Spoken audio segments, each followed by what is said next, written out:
What happens when a match turns into a battleground of emotions, controversy, and shock decisions? Today, we dive into one of the most dramatic encounters in the 24th round of the Spanish League. Real Madrid, the league leaders, hosted Osasuna on a night that quickly descended into chaos at the opposing team's home ground, a stadium famous for its stunning upset against Barcelona earlier this year. But beyond the historic backdrop and intense rivalry, the true story of this match is written in the controversial refereeing decisions that left players, fans, and pundits questioning what they just witnessed. A crazy night of drama. From the first whistle, this match promised fireworks. Osasuna's fortress, known for its resilient atmosphere, set the stage for a roller coaster ride of emotions. While Real Madrid arrived as favorites, expectations were immediately challenged by a series of baffling refereeing errors and on-field controversies. The match ended in a 1-1 draw, but it was anything but ordinary.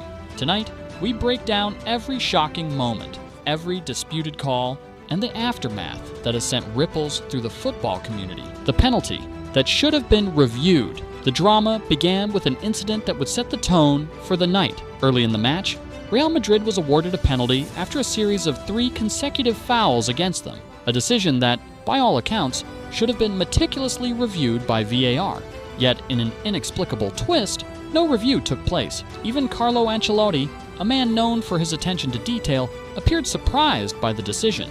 Instead of a thorough examination, the referee not only confirmed the penalty without consulting VAR, but also proceeded to show a yellow card during the incident. The implications were clear.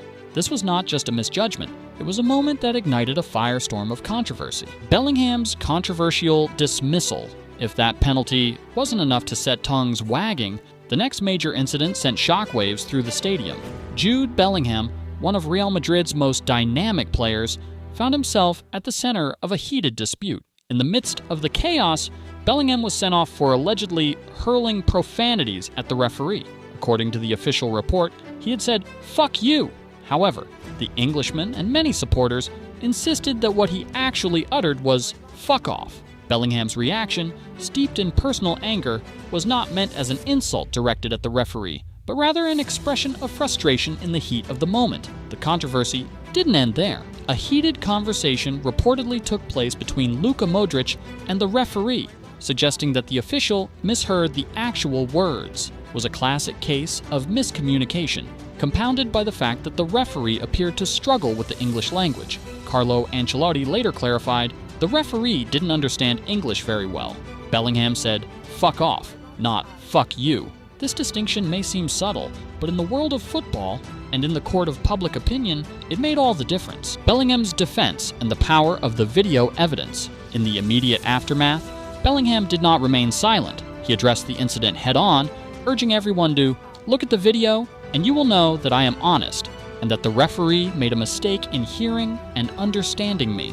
His heartfelt apology to his teammates underlined his commitment to the team and his frustration at being misrepresented. Newspapers and pundits quickly picked up on his statement, with several major outlets confirming that after reviewing the video, it was evident that Bellingham's words had been misconstrued. Reports from Relevo and Marca emphasized that the referee's report did not match the video evidence. In fact, Marca highlighted that referee Munera Montero did not even document the insults against teammates Asensio and Vinicius. Phrases like "Asensio, die," and "Vinicius, die" were conspicuously absent from his notes. This discrepancy only deepened the sense of injustice felt by many, suggesting that the miscommunication was not an isolated incident, but part of a pattern of errors that seemed to plague the match. The fallout and the threat of suspension. The controversy quickly escalated when rumors spread that Bellingham might face a 2-game suspension due to the referee's flawed report. Headlines predicted harsh penalties, but as evidence mounted, supported by voices like Bellingham's and Ancelotti's, it became clear that he had been misquoted. Fans rallied on social media, demanding a re-examination by the FA, arguing that the truth in the video contradicted the official account. Inconsistencies in the referee's report further fueling the fire. Key errors emerged from referee Munera Montero's report. Not only was the disputed insult misrecorded, but crucial remarks aimed at teammates Asensio and Vinicius were omitted entirely. Moreover, While 8 minutes and 3 seconds were lost in the second half, only 4 minutes of stoppage time were awarded, robbing the trailing team of vital opportunities.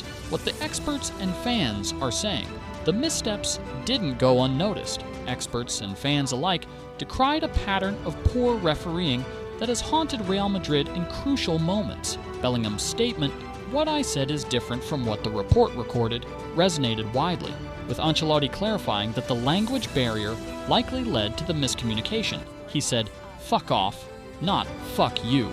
The bigger picture: systemic issues. Beyond this match, these controversies highlight a broader problem.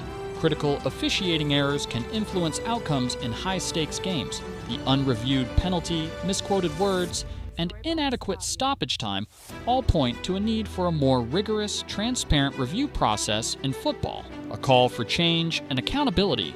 As the dust settles, it's clear that accountability in football officiating is essential.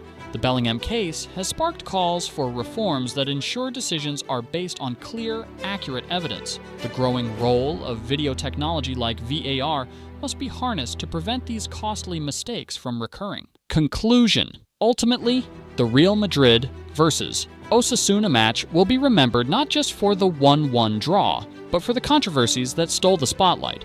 It serves as a reminder that even top teams aren't immune to flawed decisions. As we review the footage and listen to the voices demanding change, one thing is certain: accountability is the only way forward in the beautiful game. Thank you for joining me in breaking down this unforgettable match. If you found this analysis insightful, please share it with your friends and leave your thoughts in the comments below. Let's keep pushing for the fairness our sport deserves. Until next time, stay passionate and keep the spirit of football alive.